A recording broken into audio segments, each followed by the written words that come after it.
The last thing I want is to be in a show where people go, yeah, it was fine. Average smaverage. Average smaverage. You don't want average smaverage. Gosh, no.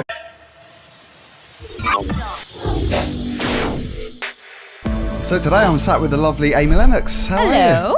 I'm good, thank you. We're here really in good. Rupert Street. Is this the first time you've been here? Oh no, I've been here before. Yeah. In later hours. Yeah. Was it one of those nights where you couldn't remember much afterwards, or Yeah, probably like usual. the typical Soho style? Oh yeah, of course. Now we've got to talk about Lazarus. Yes. Fantastic show. The David Bowie, well, based on the novel of The Man Who Fell to Earth. You're playing Ellie in the show.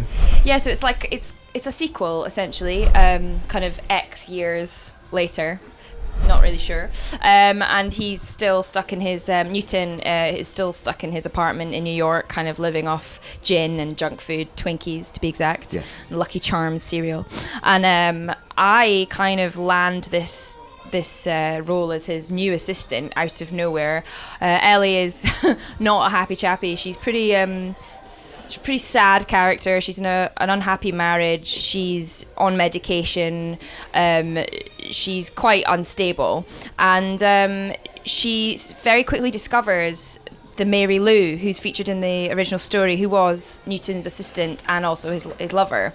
And she's long gone, left him years ago. He still very much loves her, and he's kept all of her stuff, and all her clothes are in the bed, under the bed. And Ellie discovers them and finds out about their relationship, and it becomes almost like a possession.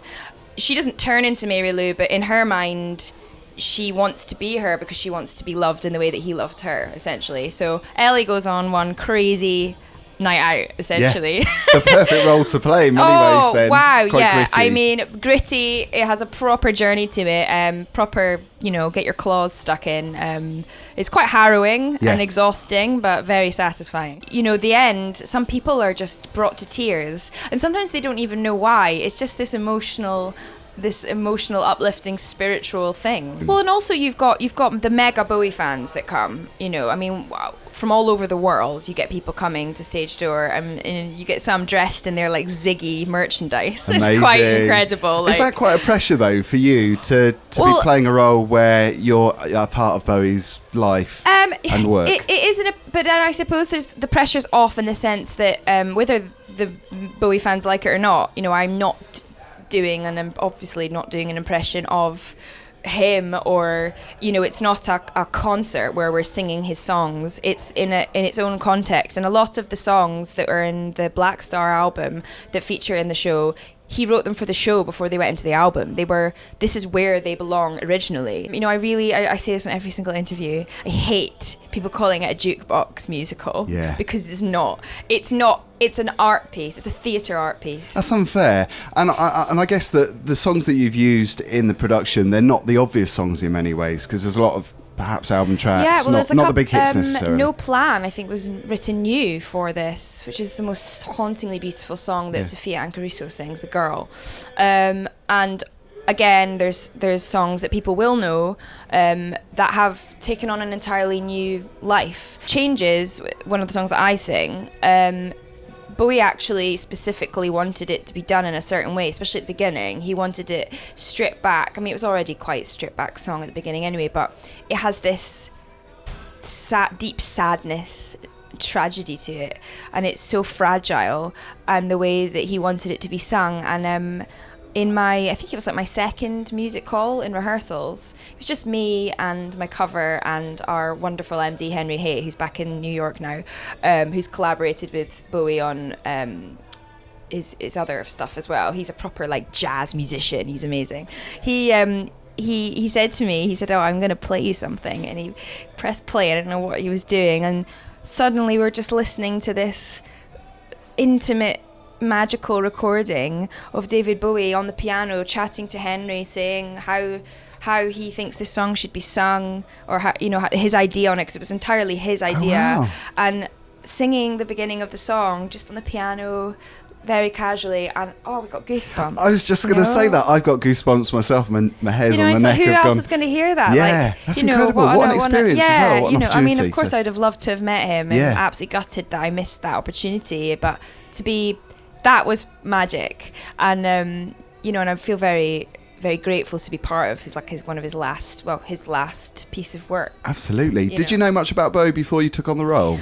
I have loads of his like hits, the mainstream hits on my Spotify and stuff. Like, I love loads of his stuff. I'm Let's Dance, China Girl. Yeah. Like, these are the songs that I always request when I'm out, but there's loads that I didn't know. I mean, I don't have every single album of his. This has been quite a nice introduction for me for his less mainstream stuff, because he's very much an artist, isn't he? And of course. and there's a lot that I didn't know about him. One of my favorite childhood films was Labyrinth, and me too. He was the Goblin King. I mean, I still love that film. It's one of those films I can watch and I never get bored of it. It's amazing. Every single time I just watch it over and over. Yeah. It's on Netflix now, so I'm going to watch it again at Christmas probably. So do you feel that you've been on a Bowie learning curve? You've learned a lot about him and the private person too, because a lot of his work is quite personal. Yeah, and I think he liked to be quite mysterious in that way. He kept his life like that. But from what I've been told, when they were rehearsing this in New York firsthand, he was very much involved. I mean, obviously he was ill at the time, but nobody knew. Only the people that needed to know knew. Now, you start with Michael C. Hall. Yes. From Dexter and 6 Feet Under, my all-time favourite series on TV. I just loved it. He's brilliant. Oh, and he has an amazing voice too. He does. And incredible. What's wonderful, I think it's the way anyone has to go about when you're playing a role that somebody else, David Bowie, has played. There's the danger of being, going into a sort of impersonation trap. I had it with Dorothy Rhodes, with the Dolly Parton. I panicked when I got it, and I thought, are people going to expect a carbon copy of her? How do I do that? Like, I'm not her.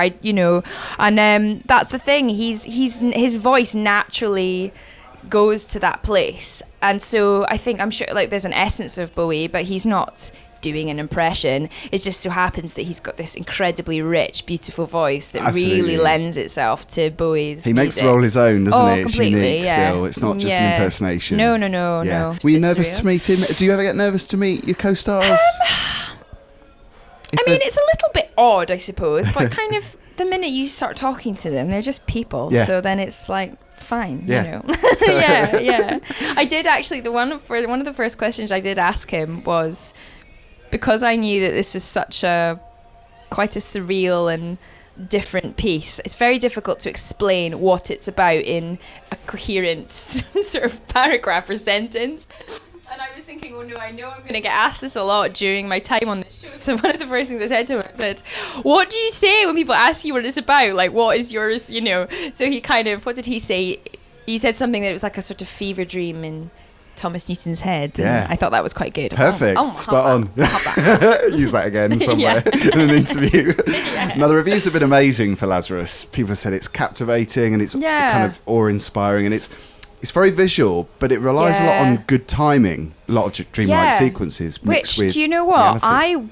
They're very, very funny the way I had no concept of these things.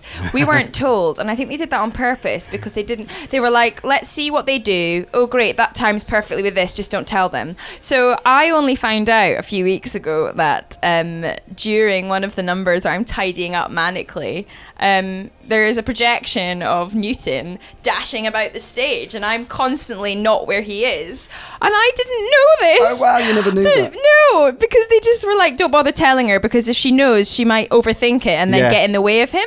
So I didn't actually know. That's the sad thing about being in a show, like something as special as this. You never get to see it, There was one moment in the tech rehearsal where I came out and I sat in the auditorium, and there's a point where Valentine, he's the dark character, he's like a sort of serial killer, essentially.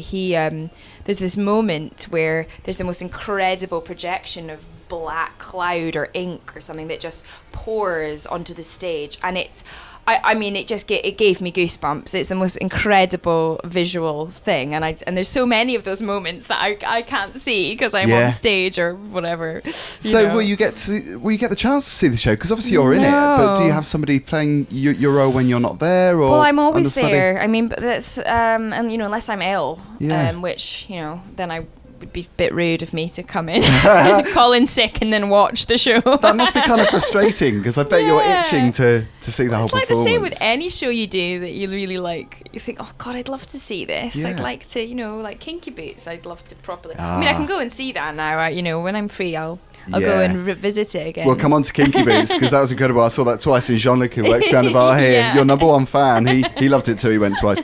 If you can name one important thing about Lazarus, obviously it is kind of abstract and it's thought-provoking. Yeah. What do you think that one thing would be about the show? One big kind of draw to get people to go? The fact that it's Bowie's last piece of work. I mean, and he held it very close to his heart, and he put all his energy, his last energies into it. It was his baby, and I was told by our producers that on the opening night of Kinky Boots of Lazarus in New York, he got up and did the bow with the cast, and I mean his eyes are like lit up like a kid in a sweet shop. Like he's just, and he was very ill at that point, but you'd never know that. I mean, I'm sure.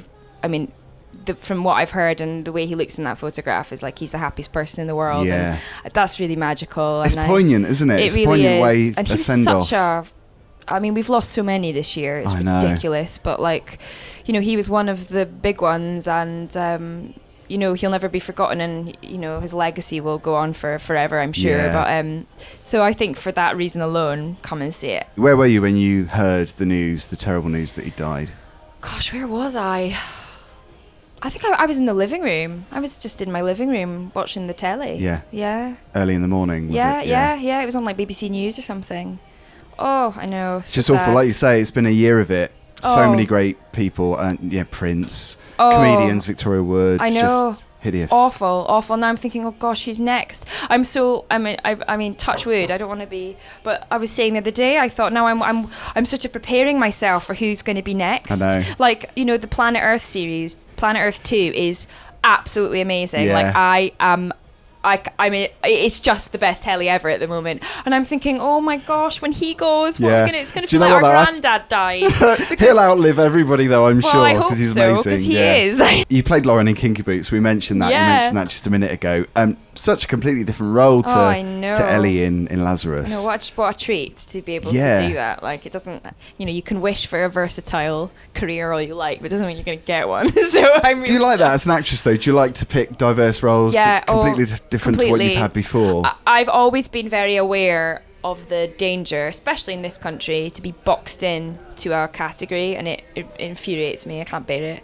And I always said that I wanted to be able to do everything, or at least be given the opportunities, and I also, as much as it can be hard, and I like to be challenged, and I want to be better, and I want to learn, and if you're doing the same old thing every time, that's very stale and tricky, and this opportunity was just, it couldn't have come at a better time, and it's a really lovely short run, 13 weeks.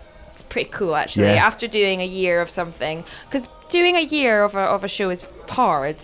It's an entirely different skill set, I think, to be doing a long-term show, and to allow yourself to not get bored, and to try and find new things, and to keep it fresh for the audience and for yourself. It's hard. It's like a mind game, a long-term mind game is the best way to explain it. And as much as they're great, and there's pros and cons to both, of course, financial stability being one of them is lovely, obviously, as an actor. It doesn't happen very often.